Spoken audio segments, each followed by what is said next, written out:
beautiful downtown that's thriving. They have tremendous restaurants that continue to grow in all different tastes. We must market exactly what we have, the positivity that comes along with our city, but we can't just put it out there. We have to knock on the doors and let business owners know that there's a great opportunity for them to allow their businesses to grow and thrive. MLK is an amazing throughway for anchor-style businesses. We get those anchors in here, then we have the opportunity, as I know as a small business owner, for a local person to attach their business to that anchor tenant that's building something beautiful and people to attend. Thanks, Stephen. Anthony? I would encourage everyone to look at my palm card. I actually have some interesting things on here about economic development. One of the things I'm campaigning on is a Small Business Reinvestment Act program. What the county commission does is they give these companies this money, no loan, just give it to them to create jobs. What I like to do is set aside annually $1 million from the city treasury to give interest-free loans to people to come here who are city residents and give them money to start up businesses and to expand their businesses. I also have an E-Track program. That this program is based on my belief that job creation for women, racial and ethnic minorities drive economic growth, and that a diverse workforce creates a stronger economy. And it's a two-part program. First thing it does is it mandates that the city of Fort Myers conduct business with minorities equal to the population. I want you to think about that. Thomas wants to have the city conduct business with minorities equal to the population. What's the minority population in the city of Fort Myers? Anybody know? 36% African American, 20% Latinos. That means 1 out of every contract that the city of Fort Myers will be giving out would be to minorities. I also talk about an economic recovery zone, similar to what they have in New York. I actually wrote about it in the Newspress several years before they did the Startup New York, where you allow businesses who will relocate and hire people in the Dunbar area. You will give them tax-free, no city taxes, to relocate to the city of Fort Myers in the Dunbar area. The fourth program that I talk about is the Citizens First Jobs Program, and what that does is any jobs that are going to be given out by the city of Fort Myers, you ought to give preferential treatment and points to city residents. We have a fire department that I love, but they don't have hardly any city residents working there. I believe if you're going to be creating jobs for the city of Fort Myers, I want city residents to have them. Thank you. Thank you, Anthony. Councilman Street, you have an opportunity for rebuttal. None. None? Okay. Move on to our next question. Stephen, you'll answer it first. The topic is junkyards. How would you go about weighing the rights of an owner who wants to generate revenue in the city versus constituents who want tighter restrictions against those businesses? Well, first and foremost, we must obey by our charter and constitutional rights when it comes to property. And property rights in our country mean everything to all of us. We all have the right to own our property. However, when it comes to creating jobs and opportunities and property values, we must then figure out how do we properly evaluate a situation such as junkyards. Junkyards in the community can create jobs, which must be understood and viewed. Junkyards in the community can also create a nuisance in the community as well. Junkyards in the community can also lower property values. All these things must be properly reviewed and understood. But first and foremost, we must understand what property rights are and who has property rights, and we must obey by our charter rules. Each business that's in this community provides jobs. When we are measuring the strength of those jobs being provided, we also must measure how it affects our neighborhood. Our neighborhood is first and foremost and does come first in that support mechanism, because if people do not want to live here and they feel like their property values are being inflicted upon by a business, then we must properly address that.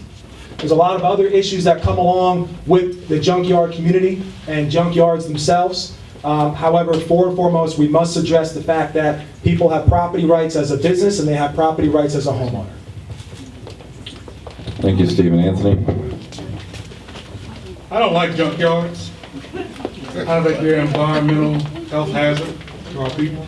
I don't like the fact that all of the junkyards are located only in the black area. and I put on my campaign flyer here, that one of the things I'm gonna do if I'm elected to the city council is to get the city council to use eminent domain to take and close down and relocate the junkyard off Edison Avenue. You should have never allowed a junkyard that is leaking all kind of chemicals, toxic chemicals. You got all kinds of stuff that are very bad and dangerous for our community. I was out in the development that Carlito lives at, talking to the residents, and they said, Anthony, our water is so dark. Well, that's because they're getting the release from the oil seeping into the soil, and it's an environmental hazard. Would they allow that to happen on McGregor? I don't think so. So I don't believe that, I'll tell you this, Councilman Streets has been on the council for 8 years.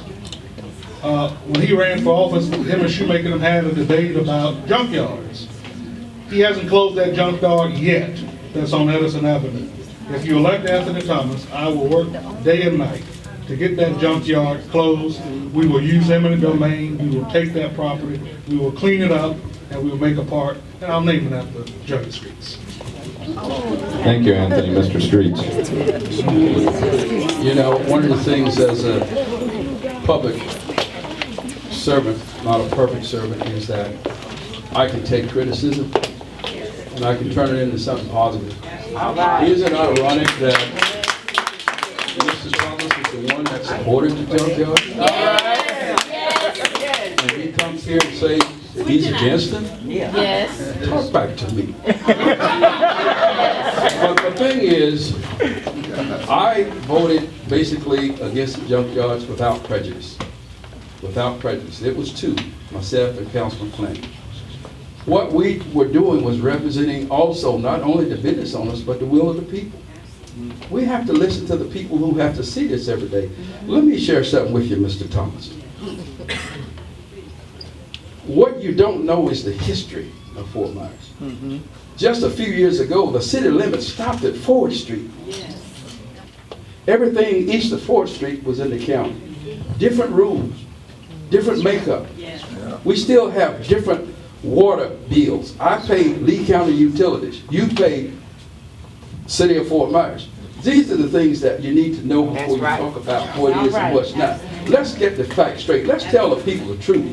That we had 2 Fort Myers, one city and one county. And that's what we're dealing with. And the county didn't give us a damn penny to clean up those things. So we tried to get rid of the junkyard. And the gentleman said he was willing to sell, but we didn't have the money. So we can't take, like Stephen said, we can't take folks' rights to have their businesses. So let's be truthful here. All right. Thank you, Councilman Streets. Stephen, you have the opportunity for rebuttal on this question. Well, I don't think there's much of a rebuttal on this question. I think what we have to do is we have to make sure that we protect everybody's rights. We have to make sure that also the city is protected. If somebody's rights are violated on personal property or commercial property, the city could bankrupt the city. Those are things that we have to get proper legal consulting advice on as to how it could properly affect us. And then we try to do what's best for our city and what's best for our jobs and what's best for our environment. But and foremost, we have a charter and we have a constitution in this country. And property rights are and foremost within our Constitution. And we must stick to that and make sure that we as a city protect ourselves and get the proper legal advice so that we don't hurt ourselves and the future that we talked about 50 years later. If we make a mistake on property rights, our 50 years may not look like what we had planned to have it look like. We could get bankrupt when it comes to that if we violate someone's constitutional rights. We have to pay strict attention to that and then do what's best for the community. Thank you, Stephen. If I may take a moment personal. Now, Anthony, we're going to get to the next question, which will be my final question, and then we're going to get to the questions that the audience... Respond, if this is a debate. No, we have set the program up the way it was. We went over the rules at the beginning, and that's what we're going to stick to. Your question is, since this election will be likely be controlled by mail ballots, what are you doing now to convince people to vote and to vote for you? Let me respond to that, but I want to go back to what Councilman Street said. All right. Anthony, I prefer you answer the question as we stated at the beginning. Yeah. As I said to you before, we're gonna follow the rules. But you have the right to ask any question you want, and I have to answer it any way I want. So let me say this. When I hear a man stand up here in this room and he says that Anthony Thomas supported the junkyards. You did. Where can you show me in minutes where Anthony Thomas got up and said, I support Garden Street junkyard expansion? You can't. This man is being funded by Alligator Toy. He's being funded by Bruce Strayhorn. If you look at his campaign financial reports, you see all of these trusts. When you look at who owns the trust, who's over the trust, it's Bruce Strayhorn. So he comes to this arena and he tells you about, oh, I'm against junkyard. Mr. Screets, with all due respect, you're being funded by the polluters. So don't lecture me on junkyards in my position. And don't We're gonna ask the crowd, please. Please. We're gonna ask the crowd to please refrain from making comments, please. But we have to talk about what's right here. Anthony, What's right is he mischaracterized my position and he flat out lied. Anthony, and that's what Johnny can you said. answer the question, please? Can you answer the question, please? What question? The question was, since the election will likely be controlled by mail ballots, what are you doing now to convince people to vote and to vote for you? Okay, well, I'll answer that question. It's very interesting. A couple of years ago, Lord? hello, I think someone else has entered the room. I'm not quite sure who. I think someone's trying to straighten us